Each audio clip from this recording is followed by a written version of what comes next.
I'm here to convince you to start debating, which some of you might find strange. I mean, it's not a new idea, and it has spread. But that's part of the problem. Debating is a word that is endowed with a social stamp of approval, an affirmation of sorts that when you engage in it, you are engaging in something rigorous, thoughtful, and dare I say, intellectually challenging. So the parameters of what debating is has been negotiated, twisted, and compromised.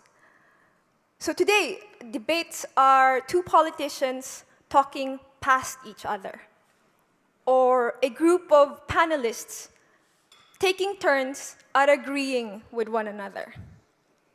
There are so many debates and arguments online where people settle for FTW or hashtag insert mean comment about your mother. We have got to take back debating and reclaim public discourse. Because if our lives, our thoughts, and our values are to be socially constructed, then let it at least be constructed with meaning.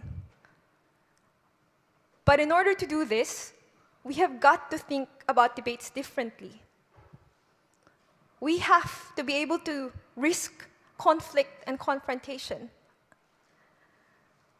We want to be able to imagine a different type of world and be able to say it. So this will mean you listening to new ideas, even if they fly in the face of your own convictions. But so, what is a good debate? Well, it requires engagement and consensus, yes. But first, it needs adversaries. You are expected to attack your opponent, but you are compelled to take a position to defend. It requires you to deconstruct arguments, but you also need to build up ideas. In debating, you must absolutely draw lines between you and your opponent. But in the end, you must cross it to shake hands.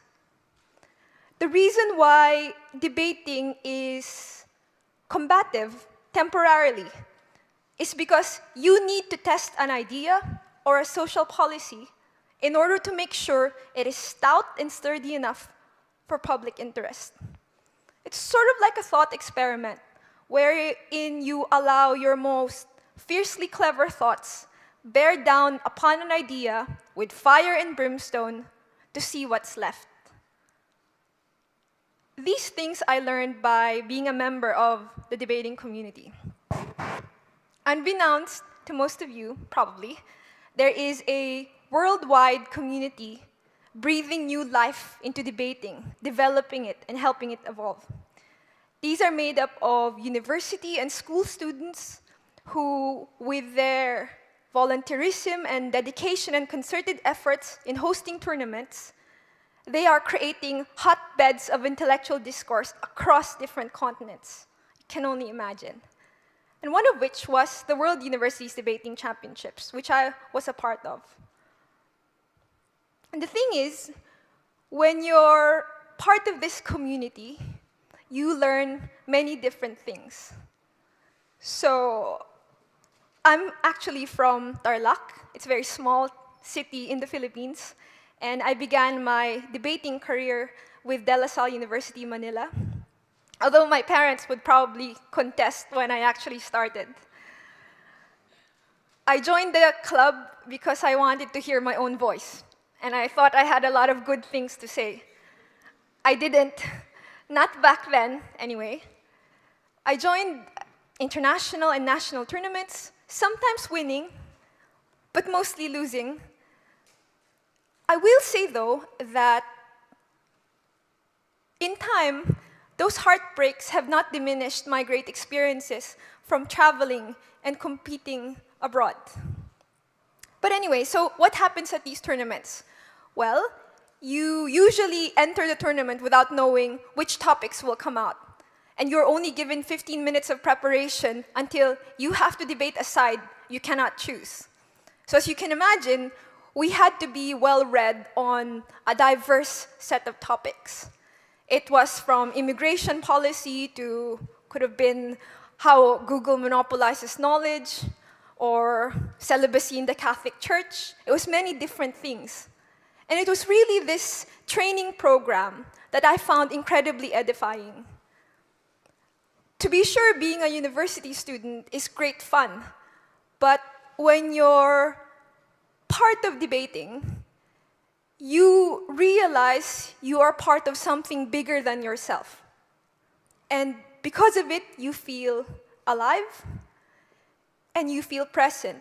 The world of ideas feel almost palpable. The conflicts around the world are made more real to you because you have to actively think of how a policy affects people every day. Learning ceased to be an assignment, but a pursuit. Reading ceased to be a chore, but a compass. Sort of like a dung beetle compass. Okay, anyone watching this video will think I have really strange analogies if they hadn't seen the other talks.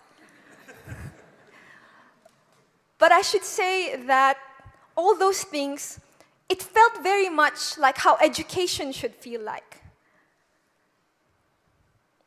I think when you're debating, you really realize how it can transform you. To be sure, in the beginning, we played the games of debating, but eventually it became something more. As I started teaching debating to what would eventually be hundreds of people and still counting today, I started noticing the transformative power of debating. A painfully shy girl who would not meet anyone's eyes and could not finish a standard 7-minute speech for 2 straight years, eventually became the best speaker of our country. A boy burdened by severe stuttering overcame his speech impediment with debating and spoke in one semifinal round as if he was speaking in tongues. A self-proclaimed unremarkable young man gives one of the most exceptional graduation speeches I have ever seen. A young homosexual finds courage in debating to defend his sexual orientation, to come out to his religiously conservative family.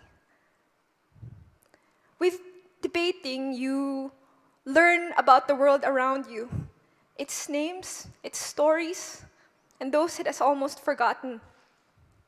With the command of the spoken word, you find the heart to stand up to be heard. And with debating, you can vanquish your personal demons and stand on the shoulders of giants. There was one little girl who was bullied in the 1st grade. Her bully was a mean 6th grader who threatened to hurt her older sister with a pen if she didn't give her lunch money every week. Of course, she truly had no idea how difficult it was to hurt anyone with a pen. But she was both petrified for her sister and deeply ashamed of herself, so she gave her lunch money. Years later, she realized that she was no longer afraid of her bully because of debating. So if you're watching this, I want you to know I want my lunch money back, and I'm charging interest. Cowed by the size of our nemesis and the monsters in our heads, sometimes we are rendered impotent with fear and indecision. Kids and us, we sometimes have to go through life meek and voiceless. Because when you're taunted or humiliated or made to feel small in any way, it's really hard to know what to say or how to react. I've always found it strange how there's so many dimensions of our lives that are truly combative and adversarial, and yet we're not really taught how to verbally defend ourselves. This despite the fact that speaking up is by no means a natural ability. This is why I think you should start debating. Debating gives people voices. It helps people master the physical and mental parts of speaking. so that when it's time to stick up for yourself, you will know what to say, how to say it, and at the precise time you needed to say it, instead of walking down the stairs filled with regret at having just thought of what you should have said. Of the reasons that I realized why debating was important, it was most clear in Mindanao. This is an island in the south of the Philippines. Not all but parts of it are or have an armed rebellion fighting for independence from the national government. And I was invited to give workshops there. I visited the heavily militarized areas, and I was accompanied by an equally heavily armed guard during the whole week. And we had decided to hold an exhibition debate for the general public one evening. And we had gathered a sizable audience, and I was told that there were members of the junior wing of the armed militias from that area present in the audience, and that they had come with their guns. And sometime during the debate, there was a power outage, something quite common in the Philippines in those years. In the dimness, I saw about 6 men striding seemingly furiously across the room towards me. My heart started pounding.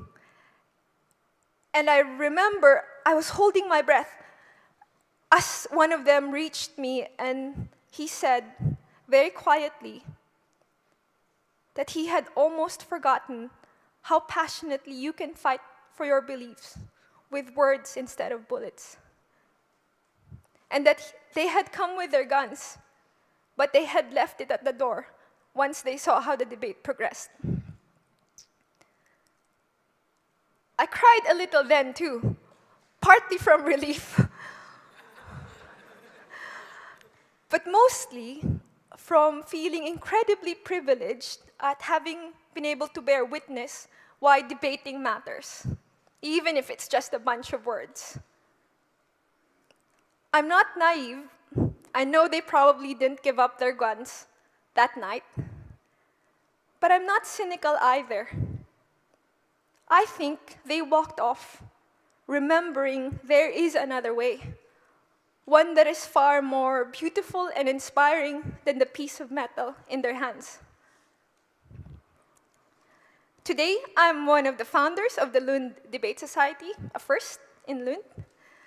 And my friends back home, they ask me, why are you still doing this? And grown-ups don't play with debate games anymore. Firstly, I never claimed I was a grown-up. Secondly, I have never considered debating as something you put on your CV. I believe, and will probably always do, that debating is genuinely important. And it needs to be taught and nurtured in places where the light needs to be lit. Debating is a life skill you endow people with. And for those who embrace it by working hard, in exchange, they acquire a voice that's hard to silence. That is how I'm trying to change the world. But admittedly, there's a dark side to debating.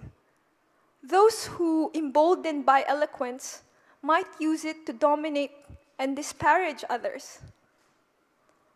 But in debating, you must not be ruthless. You must remember to be kind, always. So I implore you to debate. But if and when you do, you must make debating beautiful. Thank you very much.